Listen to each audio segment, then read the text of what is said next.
বেগম খালেদা জিয়ার কনিষ্ঠ পুত্র আরাফাত রহমান কোকোর 10তম মৃত্যুবার্ষিকীতে ঢাকা রিপোর্টার্স ইউনিটিতে আলোচনা ও দোয়া মাহফিল অনুষ্ঠিত হয়েছে। শুক্রবার এই আয়োজন করে ধানের শীষ ঐক্য মঞ্চের ঘাটাইল শাখা।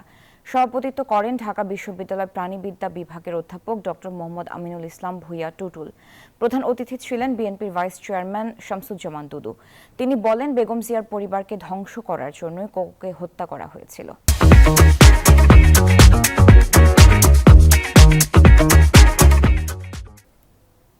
হয়তো এটা জানেন, গণতন্ত্রে ফেরার জন্য একমাত্র পথ, কোনো দ্বিতীয় পথ নেই, সেটা হচ্ছে নির্বাচন। আমি যদি নির্বাচনের মধ্যে জাতিকে না নিয়ে যাই, তাহলে গণতন্ত্র ফিরবার কোনো দ্বিতীয় পথ আছে বলে তো আমার মনে হয় না। যারা গণতন্ত্রে ফিরতে চান তারা নির্বাচনের কথা বলছেন, আর যারা নির্বাচনকে বিরোধিতা করতে চান তারা কি গণতন্ত্রের সপক্ষে অবস্থান নিয়েছেন না বিপক্ষে অবস্থান নিয়েছেন?